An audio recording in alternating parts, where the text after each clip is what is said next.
parlé dans la vidéo précédente du rôle de l'historien, s'interroger et vérifier. Et bien cette devise, c'était aussi la devise du professeur Sudel Fuma, qui était mon directeur de recherche en master et en doctorat à l'Université de La Réunion.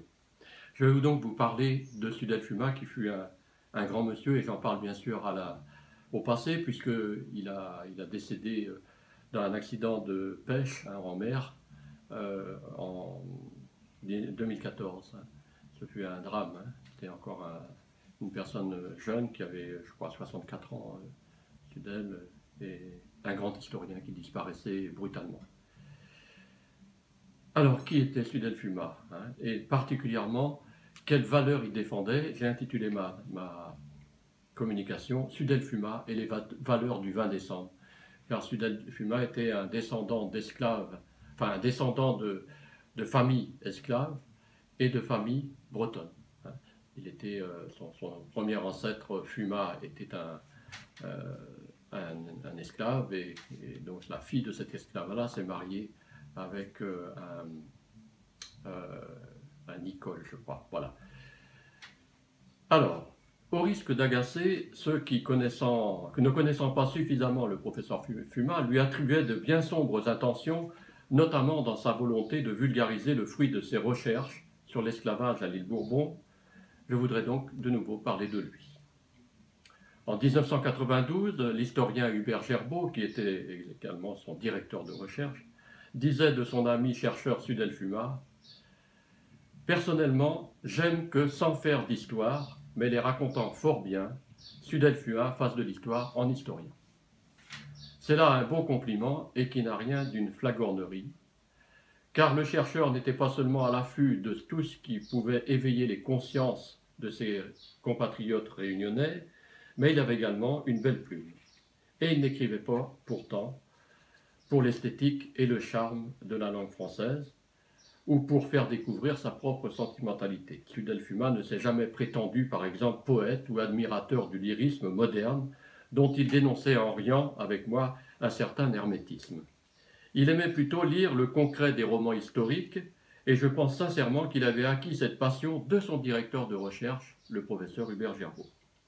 Un de ses derniers ouvrages personnels, La révolte des oreilles coupées, relatant le soulèvement des esclaves de Saint-Leu en 1811 à La Réunion, est d'ailleurs dans toute sa première partie du style du roman historique.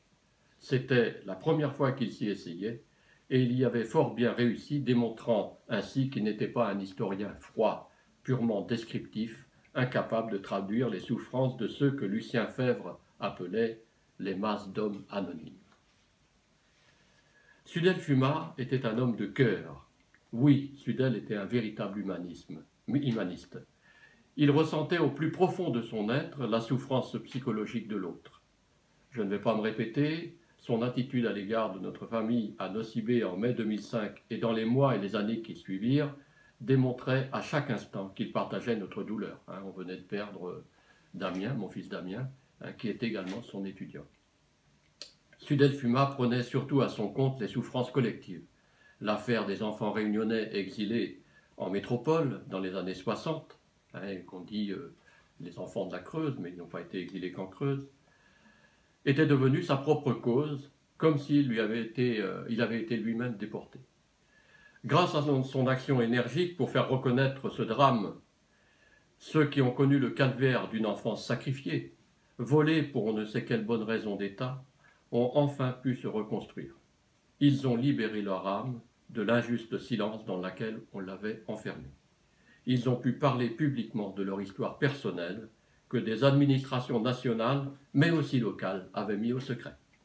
Une histoire dont elles refusaient de citer les noms, tant des victimes que des responsables. Comment ne pas évoquer aussi la tendresse dont faisait preuve Sudel Fuma envers ses enfants et sa compagne Mylène, victime d'une terrible maladie en 2007. Se remémorant les mois d'incertitude sur le résultat d'une opération chirurgicale à haut risque, les longues semaines de coma artificiel, puis de traitements lourds à domicile, dans l'émission Alanoula de Réunion Première, la télévision d'État de la Réunion, puis sur le marché forain, ça avait été tourné sur le marché forain de Saint-Paul, Sudel n'avait pu empêcher ses larmes de couler. Je suis comme ça, m'avait-il dit après coup, le souvenir d'une épreuve pénible peut me submerger. Le scientifique maintenant. Rarement j'ai vu un intellectuel aussi actif. Il était sur tous les fronts et les menait tous en même temps. Il pouvait, à 8 heures du matin, être présent à une conférence de presse pour annoncer une série de manifestations qu'il m'avait mis au point, dont un séminaire marquant le 350e anniversaire du peuple de la Réunion. 2 heures plus tard, assurer un cours pour ses étudiants de master d'histoire. À midi, déjeuner d'un sandwich dans son bureau de la chaire UNESCO, j'en ai été témoin, en préparant la venue de conférenciers de Madagascar, de l'Inde ou d'Europe, et l'après-midi se rendre à un rendez-vous à la région pour quêter quelques subventions. Et le soir même, se retrouver chez nous à la Renaissance pour récupérer des fruits à pain et discuter de mon sujet de thèse. Donc vous voyez qu'il avait des journées bien remplies. Sudel donnait l'impression de n'être jamais fatigué. Et comme il assistait constamment à l'extérieur, il n'était pas forcément présent au moment où on l'attendait à l'université. Ça, c'était flagrant, les retards du professeur Fuma. Mais il reste certainement le scientifique de l'histoire le plus populaire de la Réunion. Et puisque je parle de sciences historiques, parlons de ce sujet qui fait souvent polémique dans le milieu universitaire. Pour quelques pontifes, historiens, ne peuvent être considérés comme historiens que les chercheurs fouilleurs d'archives. C'est bien lorsque le sujet étudié possède de nombreux témoignages écrits, mais s'agissant de l'île Bourbon comme d'autres lieux d'asservissement, quel esclave a pu y laisser un mot écrit de sa main? Ceci explique parfaitement que pour parler de l'histoire de l'esclavage à la Réunion, Hubert Gerbaud ait intitulé un de ses livres « Les esclaves noirs pour une histoire du silence ». D'ailleurs, et ses étudiants actuels en témoigneront autant que moi, le professeur Fuma ne traînait guère dans les archives départementales qui portent aujourd'hui son nom. Les archives départementales de la Réunion portent le nom de Sudel Fuma. Il savait qu'il aurait trouvé les preuves officielles de l'esclavage à Bourbon bien au-delà des frontières de son île, à Londres par exemple, où il s'était rendu dans les archives coloniales en 2010 avec un traducteur pour rapporter les actes du procès de condamnation des esclaves révoltés de Saint-Leu de 1811. Mais, bien que descendant d'esclaves, Sudel n'avait pas un but revanchard, mais simplement de rétablir la vérité historique. Car sans la vérité sur les exactions violentes d'un côté comme de l'autre, il ne peut et il ne pourra y avoir de réconciliation. L'esclavage fut une grande et interminable violence faite aux Noirs. Les rares révoltes de ces derniers, provoquant la mort de quelques grands propriétaires blancs, étaient violences également. Une seule différence, une seule. Pour 2 blancs assassinés en 1811, plus de 150 Noirs tués, et au moins 18 décapités pour l'exemple en 1812 à la suite d'un procès inique. Voilà ce que l'ami Sudel voulait révéler à notre société créole de la Réunion. Oui, il était noir de peau, mais il n'en faisait pas un complexe d'infériorité ou de supériorité. Il avait grandi au milieu d'une majorité de familles de petits blancs au tampon et savait que ces gens-là ne cultivaient pas le racisme au sens où le cran, la licra ou le mrap le dénoncent si souvent aujourd'hui. Et cela ne l'empêchait pas de montrer fièrement son amour de Madagascar, n'hésitant pas à donner la parole à ses amis malgaches en exil dans des débats de société qu'il était le seul à organiser à l'université. Il avait été pourtant témoin et surtout victime d'une forme d'ostracisme néocolonial particulièrement odieux. L'an dernier, c'est-à-dire en 2013, à propos d'une opération de fouilles archéologiques sur l'île de Tromelin. Le ministre français des Outre-mer, visitant l'océan Indien, avait omis ou refusé de lui transmettre une invitation à accompagner sa mission archéologique sur le minuscule îlot de Tromelin, là où Sudel s'était pourtant déjà rendu quelques années auparavant afin de retrouver les traces d'esclaves abandonnés par un bateau négrier au milieu du XVIIe siècle.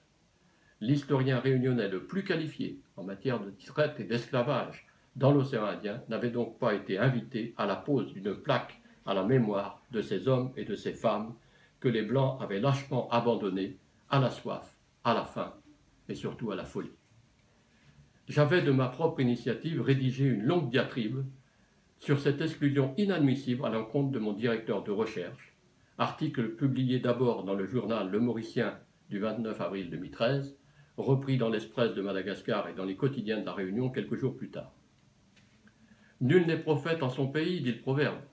Celui qui avait été nommé en 2011 membre du comité mondial des experts de l'UNESCO sur les itinéraires de mémoire de l'esclavage et co-rédacteur du comité des experts mondiaux pour la réalisation du 9e volume de l'histoire générale de l'Afrique, ne méritait pas, aux yeux d'un ministre de la France, d'apporter sa contribution à une mission archéologique sur les conditions de la traite négrière dans l'océan Indien. Le professeur Fuma avait simplement dit, après avoir lu mon article qui n'avait pas encore été publié, « Le dernier moment de l'histoire du colonialisme consiste à coloniser l'histoire du colonialisme ». Je m'étais naturellement empressé de reprendre cette phrase dans ma conclusion. Suzanne Fuma était aussi un artiste en herbe, parce qu'il commençait un peu. Et il n'a pas eu le temps de révéler toutes les facettes de sa personnalité de ce côté-là, notamment ses dons artistiques. Il commençait tout juste à écrire des chansons et à composer des airs avec sa guitare, après avoir appris quelques accords. Je ne pense pas me tromper en disant qu'il s'est produit publiquement pour la première fois en 2012, puis l'an dernier à la Faculté des Lettres, accompagné par Gilles Fontaine, pour l'exécution de ses propres morceaux, puis en se joignant à Renaissance, le groupe, pour ses ségas et des maloyas traditionnels de la Réunion. Plus souvent, nous jouions ensemble de la musique au cours de repas conviviaux. Ces mélodies étaient certes très simples, mais elles restaient dans la tête, comme on dit. Quant aux paroles qu'il écrivait, elles étaient, à l'image de leur auteur, tout à la fois douces, un peu malicieuses et parfois très engagées. Au final, ce qui distinguait le professeur Sudel Fuma, c'était d'abord sa gentillesse, sa simplicité, sa générosité. D'une grande fidélité dans ses relations amicales, il n'était pas l'homme des complots, ni celui des compromissions pour obtenir telle ou telle faveur, tel ou tel poste. J'insiste.